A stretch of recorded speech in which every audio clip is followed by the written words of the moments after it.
लूका 19 अध्याय 28। ये बातें कहकर वह यरूशलेम की ओर उनके आगे आगे चला। और ये बातें कहकर उसने यरूशलेम की ओर आगे आगे चला। जब वह जैतून नामक पहाड़ पर बैतफगे बैतनिय्याह के पास पहुंचा। जब और एक बार जब वह जैतून नामक पहाड़ पर बैतफगे और बैतनिय्याह के पास पहुंचा।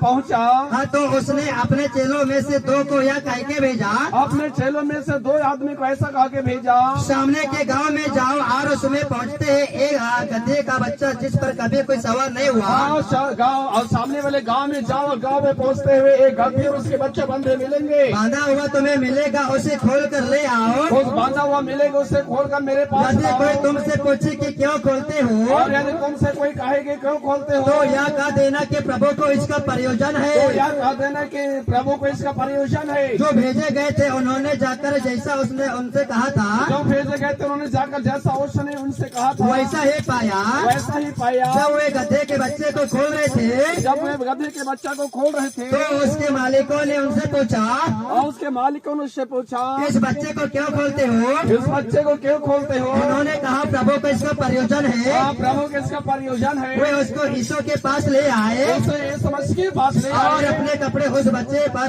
डालकर यीशु को उस पर बैठा और दिया। अपने कपड़े गधे के बच्चे पर डाल दिए और यीशु को बैठा दिए। जब वह जा रहा था तो वे अपने कपड़े मार्ग में बिछाते जाते थे। जब प्रभु जा रहे थे रास्ता में कपड़े को बिछाए। निकट आते हुए जब वह जैतून पहाड़ की ढलान पर पहुंचा, जब निकट आते हुए जब जैतून नामक पहाड़ की ढलान पर तो चेलों के सारे मंडले उन सब सामर्थ्य कामों के कारण जो उन्होंने देखे, तब चेलों के मंडले होते इस्राएली लोग उसके सामर्थ्य कामों को देखे थे। आनंदित होकर बड़े शौक से परमेश्वर की स्तुति करने लगे। आनंदित होकर बड़े शौक से परमेश्वर की स्तुति करने लगे। धन्य है वह राजा जो प्रभु के नाम से आता है। धन्य है राजा जो परमेश्वर के नाम से आता है। स्वर्ग में शांति और आकाश मंडल में महिमा हो। स्वर्ग में शांति और आकाश में शांति मंडल हो। तब भीड़ में से कुछ फरीसी उससे कहने लगे, तब भीड़ में से कुछ फरीसी उससे कहने लगे, हे गुरु अपने चेलों को डांट। हे गुरु अपने चेलों को डांट। उसने उत्तर दिया, मैं तुमसे कहता हूँ, उसने उससे कहा कि मैं तुमसे कहता हूँ, यदि ये चुप रहे तो पत्थर चिल्ला उठेंगे। यदि ये चुप रहेंगे तो पत्थर भी चिल्लाने लगेंगे।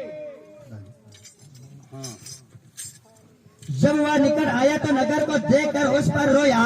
जब वो इस मसीह शहर के निकट आया तो वो जगह को देखकर रोया और कहा, क्या ही भला होता कि तो ही इसी दिन में कुशल की बातें जानता। तो क्या ही भला होता कि आज के दिन तो अच्छे दिन जाना होता। तो अब वे तेरे आंखों से छिप गए हैं। अब वे तेरे आंखों से छिप गए हैं, क्योंकि वे दिन तुझ पर आएंगे।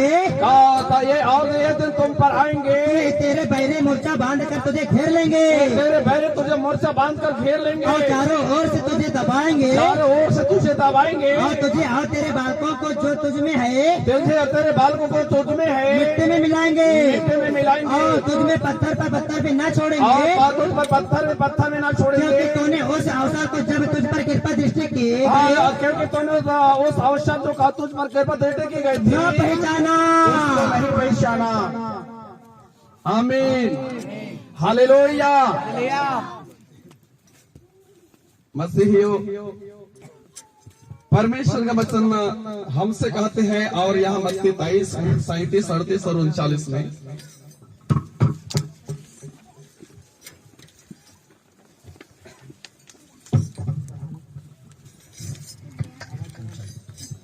क्योंकि मैं तुमसे कहता हूँ, क्योंकि मैं तुमसे कहता हूँ कि अब से जब तक तुम ना कहोगे, 1 मिनट, मत्ती 23, 37, हे यरूशलेम, हे यरूशलेम, हे यरूशलेम, हे यरूशलेम, तो भविष्यवक्ताओं को मार डालता है वो भविष्यवक्ताओं को मार डालता और है, जो तेरे पास भेजे गए और जो तेरे पास भेजे उन पर गए पथराव करता है। उन पर पथराव करता है। एक बार मैंने चाहा कि जैसे मुर्गी अपने बच्चों को अपने पंखों नीचे इकट्ठा करती है, क्योंकि मैं चाहता था कि जैसे मुर्गी अपने बच्चे को पंखों के नीचे इकट्ठा करता है, वैसे मैं भी तेरे बालकों को इकट्ठा कर लूं। वैसे ही मैं भी तेरे बाल को इकट्ठा कर लूं। परंतु तुमने ना चाहा। परंतु तुमने उसे नहीं चाहा। देखो तुम्हारा घर तुम्हारे लिए उजाड़ छोड़ा जाता है। देखो तुम्हारे लिए उजाड़ छोड़ा जाता है। क्योंकि मैं तुमसे कहता हूँ, क्योंकि मैं तुमसे कहता हूँ कि अब से जब तक तुम ना कहोगे, अब से जब तक तुम न कहोगे, धन्य है वह जो प्रभु के नाम से आता है, धन्यवाद जो प्रभु के नाम से आता है, तब तक तुम मुझे फिर कभी ना देखोगे। आमीन, हालेलुया। मसीही बहुत ही प्रिय परमेश्वर हमारे बाप दादों के समय से अपना एक निर्धारित समय में अपने परम प्रिय बेटा को संसार में भेजे हुए थे। यह घटना ईश्वरीय घटना और मानव जाति के मच्छापुर समुदाय के उद्धार की घटना है। जबकि यरूशलेम उनके अंतिम प्रवेश और वह यरूशलेम के प्रवेश, उसके महिमा, उसके धार्मिकता, उसके ऐश्वर्य प्रकाशन का दिन था। जब उसके चेले मसीही परेशान जब कपड़ा इस मनुष्य के आगे आगे बिछाते हुए जा रहे थे, धनवान लोग क्या है कपड़े को बिछाते थे और गरीब लोग मसीही परेशान मत्ती 21:8 में थोड़ा सा मत्ती 21:8 में बहुत से लोगों ने अपने कपड़े मार्ग में बिछाए और बहुत से लोगों ने अपने कपड़े मार्ग में बिछाए और अन्य लोगों ने पेड़ों से डालियां काट कर मार्ग में बिछाए और अन्य लोगों ने डालियां काट कर रास्ते में बिछाई। जो भीड़ आगे आगे जाती और पीछे पीछे चली आती थे, जो भीड़ आगे आगे जाते पीछे पीछे चली आती है, पुकार पुकार कर कहते थे, पुकार पुकार कर कहते थे, दाऊद के संतान को होशन्ना, दाऊद के संतान को होशन्ना, धन्य है वह जो प्रभु के नाम से आता है, धन्य वह जो प्रभु के नाम से आता है, आकाश में होशन्ना, आकाश में होशन्ना। जब उसने यरूशलेम में प्रवेश किया, जब उसने यरूशलेम में प्रवेश किया, सारे नगर में हलचल मच गए और सारे नगर में हलचल मच गई और लोग कहने लगे, कौन है? लोगों ने कहा यह गलील के नासरत का भविष्यवक्ता यीशु है। लोगों ने कहा यह गलील के नासरत का भविष्यवक्ता यीशु है। आमीन, हालेलुया। यीशु मसीह अपने पिता के घर में आ रहे थे। किसके घर में? अपने पिता के घर में आ रहे थे। अराउना यबूसी के जमीन में ये घर बना हुआ था, परमेश्वर पिता का घर। किसके जमीन? हालेलुया। मसीही परेशान जब प्रभु यीशु मसीह सारे काम कर चुके, परमेश्वर के 3.5 साल तक सारे जितना भी काम उनको करना था और सारे काम पूरा करने के बाद अपने पिता के घर लौट रहे थे। लोग, हम जैसे लोग, आप लोग जैसे प्रेमी लोग, परमेश्वर पिता के प्रेमी लोग होशाना का नारा लगाते हुए यरूशलेम में इस मसीह का स्वागत कर रहे थे। मसीहियों, इस तरह से परमेश्वर पिता जी के बेटा इस मसीह जो हम सब के मुक्तिदाता उद्धार करता है और उनके जयकार के ध्वनि यरूशलेम में गूंजने लगा। उस देश के बड़े बड़े महायाजक, शास्त्री और फरीसी, बड़े बड़े धर्म गुरु, धर्म विद्वान, शास्त्री लोग, व्यवस्थापक आदि फरीसी लोग पुराने समय के अपने धर्म शास्त्र को टटोलने के बजाय मसीह परेशान इस मसीह के आगमन से उन लोग जल उठे, उनके अंदर में जल उठे और झड़क उठे और लोग सर्वशक्तिमान के विवाद में उल्टा कदम उठाने लगे और प्रभु मसीह को मार डालने के लिए साजिश खेलने लगे। परंतु मेरे मसीहियों, उनको तो धन्य है हमारे परमेश्वर पिता, धन्य है अब्राहम, इसहाक और याकूब के परमेश्वर के नाम से आता है। आज स्वर्ग में होशाना, आज जिन्होंने परमेश्वर के आशीष को पाए, आज जिन्होंने उसका वचन रिसीव किया था, आज जिन्होंने उसको भाया था, जिन्होंने उसको भाया था, आज जिन्हें उसने भाया था, वो सब लोग उसकी जयकार करते हुए यरूशलेम में नाच रहे थे। कह रहे थे कि धन्य है परमेश्वर, धन्य है जो प्रभु के नाम से आता है, आज धन्य है होशाना दाऊद के संतान का। हालेलुया। हम भी वही आदमी हैं आज जिन्होंने यरूशलेम को प्रभु यीशु मसीह में प्रभु का महिमा किया था। आज हम भी वही आदमी हैं जिन्होंने आज प्रभु का महिमा किया है। हालेलुया।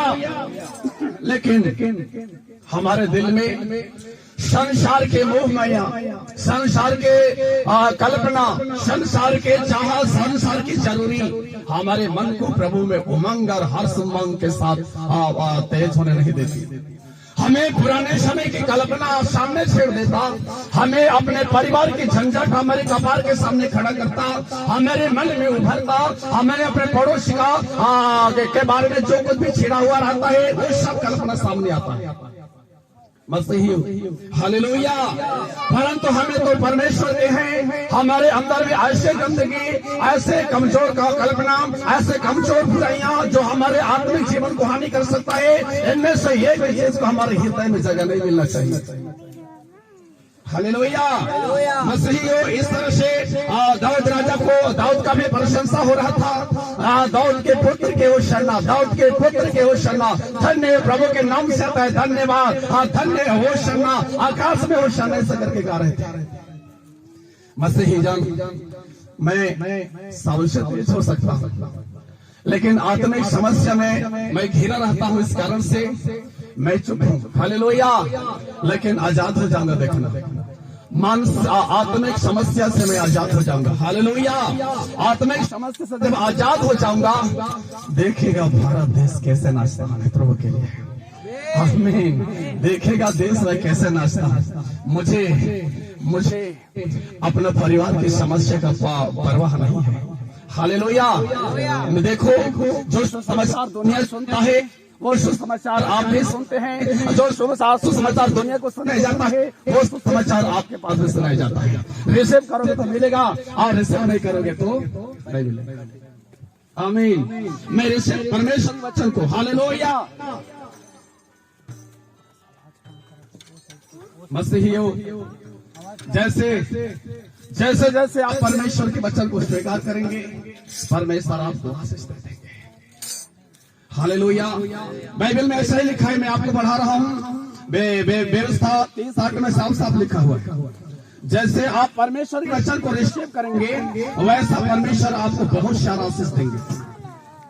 और तो फेरेगा, और यहोवा के सुनेगा, परमेश्वर का सुनेगा, और इन सब आज्ञाओं को मानेगा, इन सारे आज्ञाओं को मानेगा जो मैं आज तुझको सुनाता हूँ, जो मैं आज तुझको सुनाता हूँ। और यहोवा तेरे भलाई के लिए तेरे सब कामों में, और परमेश्वर तेरे भलाई के लिए तेरे सारे कामों में, और तेरे संतान और पशुओं के बच्चों, और तेरे संतान और पशुओं के बच्चों, और तो भूमि के उपज में तेरे बढ़ती करेगा, और भूमि के उपज में तेरे बढ़ती करेगा। क्योंकि यहोवा फिर तेरे ऊपर भलाई के लिए, फिर यहोवा तेरे प्रति तेरे भलाई के लिए वैसा ही आनंद करेगा, वैसा ही आनंद करेगा जैसे उसने तेरे पूर्वजों के ऊपर किया था। आमीन। हालेलुया। मसीहियों, कोई माँ बाप अपने बच्चों को प्रेम करते हैं। हालेलुया। कोई माँ बाप, हर माँ बाप अपने बच्चे को प्रेम करते हैं। हालेलुया। जब अपने बच्चे को प्रेम करते हैं तो बच्चे बोलते हैं खरीद दो तो खरीद देते हैं, हमको इतना रुपया दो तो दे देते हैं। हालेलुया। इसलिए क्योंकि वो अपना बच्चा है। क्या है? अपना पैदाइश बच्चा है। हालेलुया। इस तरह से आज जैसे हम भलाई का जीवन जिएंगे, आज जैसे हम अच्छा जीवन जिएंगे, परमेश्वर हर एक कल्पनाओं को परमेश्वर हर्ष के साथ दे देगा। आमीन। हालेलुया। जब हम परमेश्वर से मांगेंगे, परमेश्वर हमारी सर्व कार्य योजनाओं को संपन्न कर देंगे। क्योंकि जब हम परमेश्वर के साथ अच्छा हैं और प्रभु के लिए हम अच्छे हैं और प्रभु हमारे लिए अच्छा है, परमेश्वर छप्पर फोड़ कर हमको देता है। परमेश्वर हमारे लिए छप्पर फोड़ कर आशीष देता है। हमारे बच्चे को, हमारे बाहुओं को, हमारे बाहुओं के गर्भ को, हमारे खेते को, जौ को, व्यापार को, सबके सबको परमेश्वर एक साथ आशीष देता है। हमारे परमेश्वर है, यहोवा ही परमेश्वर है, और यह परमेश्वर विश्वास योग्य परमेश्वर जिसकी उपासना हम करते हैं। आमीन। हालेलुया। मेरे मसीह प्रिय जन,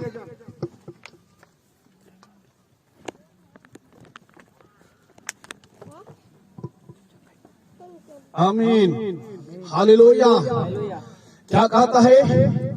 सबको मालूम था, जिन्होंने परमेश्वर के वचन को रिसीव किया था उनमें से सबको मालूम था कि परमेश्वर ने अपने दास और पवित्र भविष्यवक्ता द्वारा कहा था कि दाऊद राजा से स्वयं बोला था कि मैं तेरे वंश में अपने बेटा को पैदा करूंगा, अपने बेटा को भेजूंगा। हालेलुया। मैं अपने बेटा को तेरे वंश में भेजूंगा और तेरे राजगद्दी को इस्राएल पर सदा स्थिर रखूंगा। ऐसा करके कहा। क्यों? इसलिए क्योंकि दाऊद एक बार अवश्य उसने बड़े पाप किया था, लेकिन मन फिराव का कसौटी उसमें मजबूत था। हालेलुया। मसीहियों, मन फिराओ। इसलिए यूहन्ना से लेकर प्रभु यीशु मसीह तक सबके सब भविष्यवक्ताओं के समय उन्होंने बोला था कि मन फिराओ। क्या फिराओ? मन फिराओ। हालेलुया। मसीहियों, इसलिए हमें मन फिराओ का जिंदगी, हमको उस चीज को बोलते हैं जिसका नाम पश्चातापी जीवन। क्या चीज को बोलते हैं? जिसको पश्चातापी जीवन। हालेलुया। पश्चातापी लोग परमेश्वर की ओर से है और घमंडियों का कोई हिसाब किताब इसमें नहीं होता है। आमीन। मत्ती 3:1 और 2 और 4 और 17 यहाँ पर साफ साफ लिखा हुआ है। उन दिनों में यूहन्ना बपतिस्मा देने वाला उन दिनों में यूहन्ना बपतिस्मा देने वाला यहूदिया के जंगल में यह प्रचार करने लगा, आकर यहूदिया के जंगल में यह प्रचार करने लगा, क्योंकि स्वर्ग का राज निकट आ गया है। मन फिराओ क्योंकि स्वर्ग का राज निकट आ गया है। वही है जिसकी चर्चा यशायाह भविष्यद्वक्ता के द्वारा किए गए। यह वही है जिसके द्वारा यशायाह भविष्यद्वक्ता के द्वारा किया गया था। एक पुकारने वाले का शब्द हो रहा है, और जंगल में एक पुकारने वाले का शब्द हो रहा है प्रभु का मार्ग तैयार करो, कि प्रभु का मार्ग तैयार करो, उसकी सड़कें सीधी करो। आमीन, हालेलुया। मसीहियों, इसलिए मन फिराओ, मन फिराओ, मन फिराओ, पश्चाताप का जीवन जियो। हालेलुया। जब हम मन फिराते हैं, पश्चातापी जीवन को बोलते हैं मन फिराना। हालेलुया। अरे कुछ भी नहीं मालूम तो अपने आप को तो पता कर सकते हैं ना। हालेलुया। आज जब हम अपने आप को पता कर सकते हैं कि मैं अच्छा हूँ, गलत हूँ, मैं सुबह से शाम तक कैसे था, और मान लो दिन भर रटर फटर गाली गलौज करे, सुबह जाके और शाम को जाके बोलेंगे कि हमने ये पाप किया, वो पाप किया। सुबह से शाम तक आपने रटर फटर किया, उसको तो कुछ भी नहीं बोला परमेश्वर के सामने, छोटे से गलती को जाके बोलने गए थे। हालेलुया। आज 10 ठो पाप, कल 15 ठो पाप, परसों दिन 36 ठो पाप, ऐसे प्रकार आज प्रतिदिन 10 ठो पाप करते करते आदमी बर्बाद, इसको मन फिराओ नहीं मानते हैं। हालेलुया। और ये लोग परमेश्वर की ओर नहीं हो सकते और परमेश्वर का नहीं भी हो सकते। ठीक है ना। आमीन, हालेलुया। मसीह जिंदगी शांत तन मन, शांत स्वभाव का मसीह जीवन है। क्या है? प्रभु समझ क्या बोला? धन्य है वे जो नम्र है, क्योंकि पृथ्वी के अधिकारी हैं। धन्य है, हालेलुया, धन्य है वे जो शोक करते हैं, क्योंकि परमेश्वर का पुत्र कहलाएंगे। धन्य है वे जो मन के दिन है, धन्य है वे जो मन के दिन है, स्वर्ग के राज उन्हीं का है। आमीन, हालेलुया। धन्य है क्या चीज का दिन है? मन के दिन, जिनके अंदर में परमेश्वर के दिया अंदर ही अंदर जलता हो। क्या जलता हो? परमेश्वर के धार्मिकता का दिया अंदर ही अंदर जलता हो, रात दिन जलता हो, और वह दिया कभी न बुझे। हालेलुया। और वही लोग परमेश्वर के राज के लोग लायक हैं, और जिनके अंदर में दिया बुझ चुका है धार्मिकता का, वो मन फिराने से कोई फायदा नहीं, क्योंकि ये लोग मन फिराओ के कैरेक्टर में अब तक नहीं आए हैं। आमीन, हालेलुया। कुछ भी थोड़ा बहुत गलत हुआ, जल्दी से मार देने के लिए तैयार होता है, जल्दी से मार दूंगा, ऐसा लगता है, ऐसा लगता है, वैसा लगता है। मसीह जीवन का वारिस नहीं है। आमीन, हालेलुया। इसलिए सारे बातें मन फिराव के बारे में उन्होंने कहा। सारी बातें क्या चीज के बारे में बोले? मन फिराव के बारे में। हालेलुया। परंतु इस्राएल ने परमेश्वर के सामने मन नहीं फिराया। आमीन, हालेलुया। इसलिए प्रभु यीशु मसीह में परमेश्वर के किताब में दाऊद राजा की प्रशंसा मसीह के समय में भी हुआ करता था। हालेलुया। क्योंकि उस समय बाद संपूर्ण जिंदगी उसका मन फिराता, परमेश्वर का उपासना दिन में 3 बार उसके परमेश्वर के पास जाता था। अधिकांश परमेश्वर के पास एक दिन में 7 बार प्रार्थना करता था। और जब आराधना हमारे जैसे गिरजा आराधना में जाते थे, तो सब लोग बैठे बैठे अपना अपना दंडवत करते थे, लेकिन दाऊद कपड़ा उतार के नाचता था। क्या करता था? दाऊद राजा कपड़ा उतार कर नाचता था। उसके पत्नी लोग शर्मिंदा हो जाते थे। देख के शर्मिंदा होने से क्या खबर? ठीक है ना। आदमी का चरित्र सही होना चाहिए। क्या होना चाहिए? आदमी का चरित्र सही होना चाहिए, तब जाके कोई फर्क नहीं पड़ता। क्योंकि वस्त्र तो बुराई का, वस्त्र तो पाप का, और वस्त्र शराब का है। क्या चीज का है? बुराई का, पाप का और शराब का वस्त्र है। ये चीज जितने वस्त्र हम पहने हैं, शराब का वस्त्र है। क्या चीज का है? हालेलुया। कहीं ऐसा न हो किसी की नजर आग देखे और मुझ पर आग भड़क उठे, कोई मुझे ऐसा ना हो कि मुझे देखे मैं शर्मिंदा हो जाऊं, मैं बेजाते हो जाऊं। ये सारी बात तो संसार की उससे, ये सब काम तो शैतान ने डाला है। कौन ने डाला? शैतान। आमीन, हालेलुया। यिर्मयाह 4:1 और 2 में थोड़ा सा हम आ जाते हैं।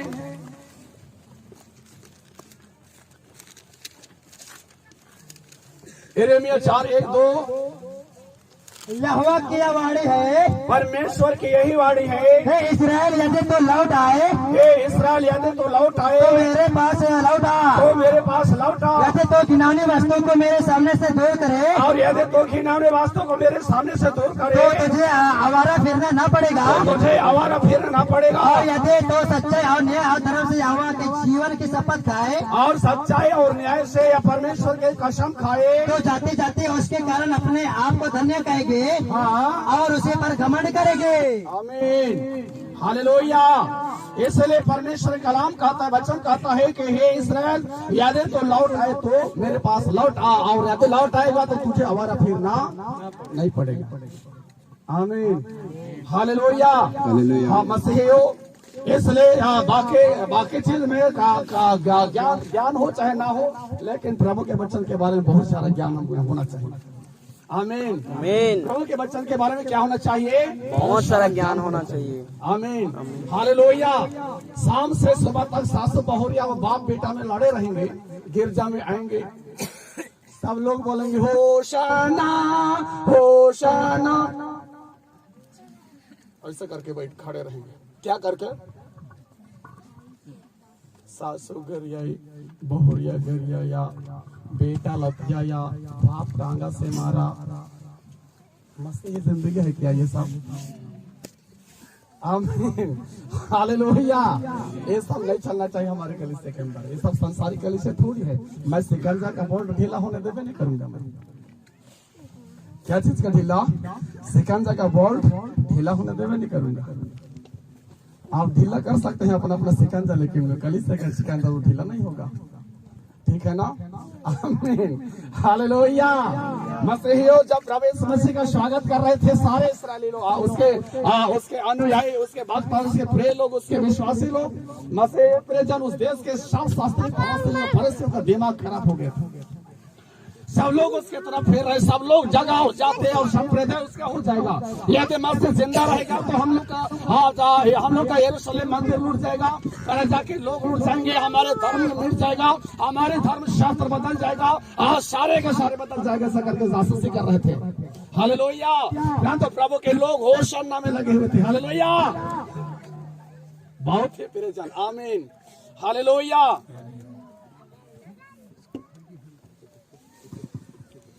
आमीन, हालेलुया। मसीह प्रियजन, एक वचन फिर से हम देखेंगे और उसके प्रेज द लॉर्ड, जकरिया 9, 10 और 11, और जकरिया 32 से पहले मिलेगा। हे सियोन बहुत ही मगन हो, बहुत ही मगन हो, यरूशलेम जय जयकार कर, यरूशलेम जय जयकार कर, तेरा राजा तेरे पास आएगा, क्योंकि तेरे राजा तेरे पास आएगा, धर्मी और उद्धार पाया हुआ है, धर्मी और उद्धार पाया हुआ है, और गधे पर वरन गधे के बच्चे पर चढ़ा हुआ। हाँ, दिन है और गधे के बच्चा पर चढ़ा हुआ। इब्राहिम के रथ और यरूशलेम के घोड़े नष्ट करूंगा। हाँ, मैं इब्राहिम के रथ और यरूशलेम के घोड़े नष्ट करूंगा। युद्ध के धनुष तोड़ डाले जाएंगे। हाँ, और वह जाते जाते से शांति की बातें कहेगा। हाँ, जाते जाते से शांति की बात कहेगा। समुद्र से समुद्र तक और मानंद से पृथ्वी के दूर दूर देशों का प्रभुत्व करेगा। आमीन, हालेलुया। मसीहियों, इस ऐसा ही परमेश्वर की किताब में लिखा है कि हे सियोन बहुत ही मगन हो, हे यरूशलेम आज जय जयकार कर, क्योंकि तेरा राजा तेरे पास आएगा, वह धर्मी और उद्धार पाया हुआ राजा है। आमीन, और राजा गधे के बच्चे पर चढ़ा हुआ आएगा। हालेलुया। इन सब वचनों को यरूशलेम के शास्त्री फरीसी लोग और रोज दिन दर्पण के समान देखते थे, लेकिन मसीह जब आगमन हुआ तो जितना शास्त्री पुरुष उसका नहीं थे, परंतु शास्त्री फरीसी और बाकी सब अलग पलटन होते थे। आमीन, हालेलुया। जब राजा उनके पास आया, उनके साथ विवाद छिड़ गए, उन्हें मार डालने के साजिश रचा गया, परंतु राजा के बारे में आरंभ से लिखा हुआ था कि यरूशलेम के राजा गधा के बच्चा में चढ़ा हुआ, लद्दू जानवर के ऊपर चढ़ा हुआ तुम्हारे पास आएगा। आमीन, हालेलुया। मेरे मसीह प्रियजन, जब मसीह आया हर्ष उल्लास के साथ, इन साल तो पंडाल के नीचे मनाए हैं। अगर परमेश्वर के आशीष होगा, राजौटी के चारों से धूम मचा देंगे। इधर कहां से? राजौटी चौक से धूम मचाते हुए आ जाएंगे। पुलिस को आवेदन दे देंगे, स्टैम्प को आवेदन दे देंगे, अपना अपना कानून कायदा का दस्तावेज संभाले रहना। ठीक है ना? क्या करेंगे? राजावटी चौक से धूम मचा देंगे। आमीन, हालेलुया। लेकिन देखना, आप लोग के अंदर सास बहू और बाप बेटा का झगड़ा खत्म होना चाहिए, नहीं तो हाथ पांव नहीं उठेगा। आमीन, हालेलुया। मसीहियों, इस तरह से परमेश्वर की किताब में लिखा हुआ था कि प्रभु यीशु मसीह गधे के बच्चे में और लाखों जानवर में सवारी होकर यरूशलेम में आने वाला है। मेरे मसीह परिजन, आपने बहुत सारे बात सुन रहे हैं, मुझे मालूम है। परमेश्वर ने कहा, हालेलुया, मैं आपको एक ज्ञान की बात में आपको आपके अंदर चढ़ा दे रहा हूं। अगर हालेलुया आप यूएल 2:28-29-30 यहाँ पर थोड़ा सा आप आ जाइए, जिसमें आपको समझ में आ जाए। उन बातों के बाद मैं सब प्राणियों पर अपना आत्मा उड़े लूंगा। उन बातों के बाद में अपने सब आत्मा लोगों के ऊपर अपने आत्मा उड़े लूंगा। तुम्हारे बेटे बेटियां भविष्यवाणी करेंगे। तुम्हारे बेटे भविष्यवाणी करेंगे। तुम्हारे पुण्य स्वप्न देखेंगे। हाँ, तुम्हारे बूढ़े लोग स्वप्न देखेंगे। तुम्हारे जवान दर्शन देखेंगे। हाँ, तुम्हारे दास और दासियों पर भी मैं उन दिनों में अपना आत्मा उड़े लूंगा। हाँ, मैं आकाश में आप पृथ्वी पर चमत्कार अर्थात लहू और आग धुएं के खंभे दिखाऊंगा। उस बड़े और भयानक दिन के आने से पहले सूर्य अंधियारा होगा जी, और चंद्रमा रक्षा हो जाएगा। आमीन, हालेलुया। मेरे मसीहियों, ये परमेश्वर स्वर्ग और पृथ्वी के रचने वाला परमेश्वर का वचन है। आमीन। आप लोग एक चीज के सावधानी रहना। क्या चीज के बताऊं? हालेलुया। जब तक सूर्य अंधकार ना हो जाए और जब तक चंद्रमा लहू से ना दिखाई दे, जब तक तारेगण गायब ना हो जाए, तब तक पृथ्वी में चमत्कार होने का नियम नहीं है। ठीक है ना? क्या बोल रहा हूँ? सूर्य अंधकार हो जाएगा, चंद्रमा रक्षा हो जाएंगे और तारेगण लापता हो जाएगा। इसके बाद रोशनी आएगा, चंद्रमा परिवर्तन होगा, तारे दिखाई देंगे, समतल हो जाएगा दुनिया। हालेलुया। तब जाके आत्मा और सामर्थ्य काम होने वाला है। परंतु एक बात आप लोग ध्यान देना, जगह गिरजा वाले, हालेलुया। परमेश्वर मेरे से कहा है, आकाश गरजेगा, पृथ्वी भूकंप हो जाएगा। क्या हो जाएगा? आकाश गरजेगा, पृथ्वी भूकंप हो जाएगा। पृथ्वी क्या हो जाएगा? आमीन, हालेलुया। परंतु देखो, भूकंप कौन टाइम से होने वाला है? भूकंप क्या है? भूकंप होगा तो क्या होगा? और जब बादल कड़केगा, आकाश गरजेगा, ऐसे नहीं होगा। ठीक है ना? परमेश्वर की आगमन मनुष्य के सपना और कल्पना जैसा नहीं है। परमेश्वर के उतर आना मनुष्य के रहम रहस्य सिस्टम से नहीं है। परमेश्वर आत्मा और सामर्थ्य में उतरेंगे। क्या उतरेंगे? आत्मा और सामर्थ्य में, चाहे कभी उतरे। ठीक है ना? आपके जमाने में उतरे, आपके बाद में उतरे, लेकिन ऐसे साधारण सिस्टम से नहीं उतरेंगे। ठीक है? हालेलुया। आकाश गरजेगा और पृथ्वी भूकंप हो जाएगा। मनुष्य के जी में जी नहीं रहेगा। आदमी लोग चिल्लाएंगे, देखना, चिल्लाएंगे, प्राण छूट जाने जैसा चिल्लाएंगे। समझ आ रहा है ना? हालेलुया। इसमें नहीं चलेगा, इसमें नहीं चलेगा कि मसीही है, इसमें नहीं चलेगा कि गैर मसीही है। ठीक है ना? उससे कोई संबंध नहीं है। परमेश्वर अपना शक्ति से उतरने वाला है। मैं इसको कब से चेताऊंगा, मैं बोलता था अनुकूल, मतलब ऐसे गवाही, ऐसा गवाही तो बहुत सुनते हैं, परंपरा है हम लोगों की जगह। इस बात से आप लोग अचेत थे। ठीक है ना? आकाश गरजने वाला है, पृथ्वी भूकंप हो जाएगा और चंद्रमा रक्षा हो जाएगा और सूर्य का किरण लोप हो जाएगा। आदमी के जी में जी नहीं रहेगा। डगमगाएगा धरती, कड़केगा बादल, लोग चिल्लाएंगे, अन्य जाति भाषा भाषी, हम लोग भी चिल्लाएंगे। हमारे जी में भी जी नहीं रहेगा, क्योंकि परमेश्वर साधारण सिस्टम से नहीं उतरने वाला है। समझ में आ रहा है ना? बाइबल में लिखा है, और सूर्य अंधकार हो जाएगा, चंद्रमा लहू से हो जाएंगे, तब ऐसे करके मैं तब इसके बाद उसके पहले सूर्य और चंद्रमा लोप हो जाएगा। इसके बाद चिन्ह और चमत्कार की आत्मा उतरेगा। इसके बाद आप लोग नाना प्रकार की भाषाओं की वरदान से भरेंगे। इसके बाद पृथ्वी के कुल के लोग, सब कुल के लोग परमेश्वर की आत्मा और धार्मिकता की वरदान से भरेंगे। आत्मा का फल लगेगा। आज तो व्यभिचार करते ठीक लग रहा है। क्या करते? व्यभिचार करते ठीक लग रहा है। आमीन। जमीन जायदाद धन और दौलत के लिए युद्ध लड़ाई भिड़ाई चल रहा है, ईर्ष्या डाक बुरे चल रहे हैं। इनमें से मनुष्य का कोई चीज अपना नहीं है। ठीक है ना? आमीन। हालेलुया। मसीहियों, इस तरह से परमेश्वर अपने कई एक दर्शन में परमेश्वर ने बात किया है। आमीन। हालेलुया। मेरे मसीही प्रियजन, परमेश्वर मेरे सामने अपने जीवन में दर्शन में ऐसी बात कहा है। स्वर्ग तो स्वर्ग में परमेश्वर की महिमा करते हुए गाना गा रहे तो उसको मैं धरती में से सुना। हालेलुया। वो परमेश्वर ने कहा, उस परमेश्वर ने कहा सागर भी डुबा ना सकेगी और आग भी जला नहीं सकेगी, शेर और चीता भी ठहर ना सकेगा। वो दिन आने वाला है जिस दिन आप लोगों को आपके जीवन पर इस तरह परमेश्वर की आशीष मिलने वाला है। ठीक है ना? हालेलुया। मसीहियों, मैं कल चिंता से सुसिता के साथ 10 बजे के रात के समय मैंने प्रार्थना किया। 10 बजे के बाद हमने सुसिता के साथ हमने प्रार्थना किया। जब मैं घर अंदर में गया, परमेश्वर मुझे दर्शन में कहा। हालेलुया। परमेश्वर मुझे मोक्ष में बोला, डायरेक्ट बोला, और उसने कहा मेरे मसीह प्रियजन, आकाश और पृथ्वी भी ठहर नहीं सकेंगे, मौत और हत्याकांड की शराब तुम्हारे सामने ठहर नहीं सकता है। इन सारे बातें जब मैं भयभीत और व्याकुल था, क्या मैं मेरा गला सूखा हुआ, क्या मैं इतना रूठा हुआ रहता हूँ, मैं घोर संकट में। मुझे मेरे बाल बच्चे का भी प्यार नहीं, मेरा पत्नी का भी प्यार नहीं है। पूछ सकते हैं किसका बाल बच्चे का भी प्यार नहीं है, मेरे पत्नी से भी मेरा मतलब नहीं है। जानते हैं प्यार क्या है? प्यार मेरा परमेश्वर के साथ है। और जब तक मसीह अपने प्रतिज्ञा को पूरा न करे, तब तक मेरे लिए कोई मोह माया की जरूरी नहीं है। लो, समझ आ रहे हैं ना? हालेलुया। मेरे मसीह प्रियजन, पर परमेश्वर से प्रार्थना करता हूं कि आप सबको बहुत आशीष दे, और क्या हो कि आप लोगों की प्रार्थना जिंदा रहे। क्या जिंदा रहे? आप लोगों की प्रार्थना जिंदा रहे।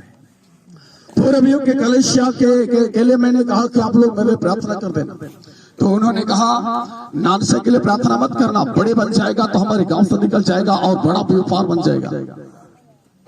पर आपके अंदर में ऐसा होना कभी ना हो। ठीक है ना? हालेलुया। मसीहियों का मेन वातावरण है कि अपने धर्म गुरु के लिए प्रार्थना करना, उनको बल पाने के लिए, उनको प्रभु में बढ़ने के लिए। इससे क्या होगा? आपके दोनों व्यक्तिगत, आपके बाल बच्चे, आपके पीढ़ी दर पीढ़ी संतान प्रभु में आत्मा में फलेंगे। क्या में फलेंगे? प्रभु में आत्मा में फलेंगे और परमेश्वर के पास निर्धड़क पहुंचेंगे। और पाप में दशा में प्रतिज्ञा करता हूं, मैं सच कहता हूं, कोई परमेश्वर के पास ठहर नहीं सकता है। आमीन। हालेलुया। परसों दिन मैं व्याकुल में पड़ा हुआ था। उस समय शैतान मेरे आसपास मंडराते समय बोल रहा था, धरती में से कोई स्वर्ग नहीं जा रहा है, केवल एक ऐसे करके बोला। मैं बोला तुम्हारे बात तो सुनना ही मेरा काम नहीं है, मैं तुम्हारे बात सुन ही नहीं सकता, तुम तो दुनिया का सबसे निकम्मा जात हो। आमीन। हालेलुया।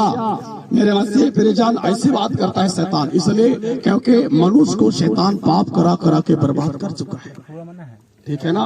मनुष्य को पाप करा करा के बर्बाद कर चुका है। 2 बच्चे की माँ अपने पति के ऊपर स्थिर नहीं है, 2 बच्चे के पिता अपने पत्नी के ऊपर स्थिर नहीं है। 14 साल के बच्चे जब प्रेग्नेंट होते, 14 साल के बच्चा जब आई लव यू कहने को ज्ञान है, तो बताओ कौन धर्मी है धरती में? ठीक है ना? हेलो। आमीन। हालेलुया। मेरे मसीह प्रियजन, ऐसी है, शैतान सबको जान रहा है। परमेश्वर के नियम कहता है, और जैसे सुसिता कई बार की पानी में बोली कि व्यभिचार से बचे रहो। ठीक है ना? क्या से? व्यभिचार से बचे रहो। जितने मनुष्य अन्य पाप करता है वो देह से बाहर है, लेकिन ये चीज देह के अंदर से होता है। इस कारण से कि देह के अंदर में मसीह का स्थान है और वही स्थान में आदमी व्यभिचार कर देता है। इस कारण से परमेश्वर की फल उसमें नहीं लगने के कारण से लोग विश्वास करने के बाद भी विश्वासी धर्मी जन मरा हुआ है। आमीन, हालेलुया। इसलिए मेरे वैसे तेरे जान, जब तक परमेश्वर की आत्मा को प्राप्त न करें तब तक सीना तान के बहुत खोज करिए। शेर उठाए, सेना तान के खोजो कि प्रभु का आशीष कहाँ मिलेगा। आमीन। और यहाँ तक के साथ ही साथ पूरे त्याग तपस्या के साथ परमेश्वर से प्रार्थना कर सके, ताकि परमेश्वर की प्रार्थना के द्वार को आशीष खोले, आशीषित करे, और हम देह और आत्मा दोनों में आशीषित हों, हम और हमारे संतान, और पीढ़ी दर पीढ़ी परमेश्वर की आशीष का फल हम पर होता है। ठीक है ना? आमीन, हालेलुया। मेरे मसीह परेशान ऐसे अंधाधुंध मैं आपको लेकर नहीं चल रहा हूँ, अंधाधुंध आपको लेकर नहीं जा रहा। ठीक है ना? अगर यदि दूसरा गिरजा हो तभी 3 बज रहा होगा, गिरजा वाले गिरजा उठने के बाद रायगढ़ पहुंचे होंगे, लेकिन हम वही हैं। आमीन। क्यों? क्योंकि हमको परमेश्वर की आज्ञा का पालन करना अत्यंत आवश्यक है।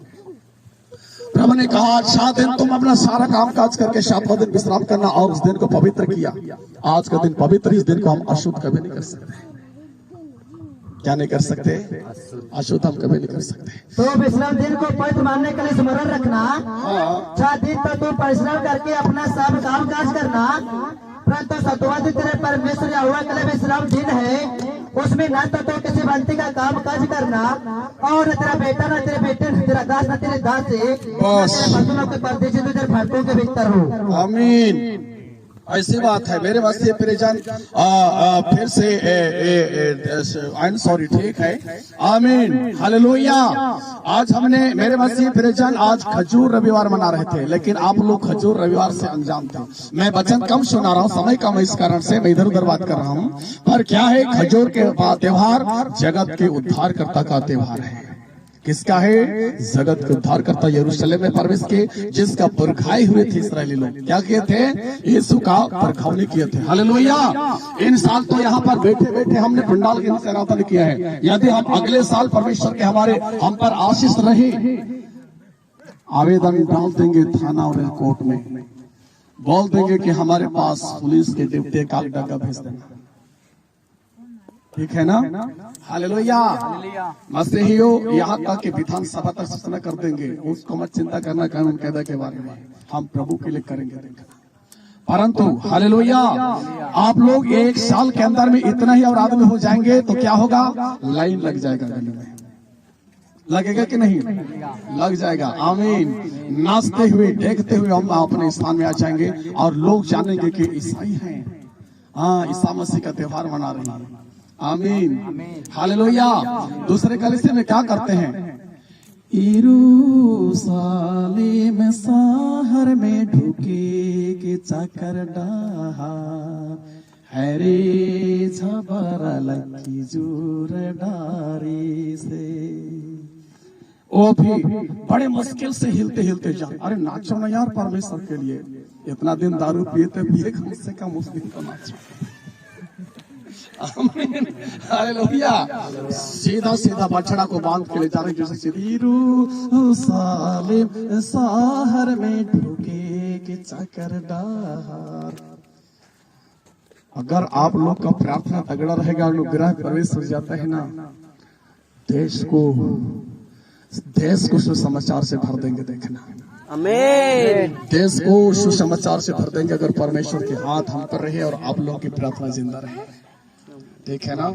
आमीन। प्रभु समझ से आप सभी को बहुत आशीष दे।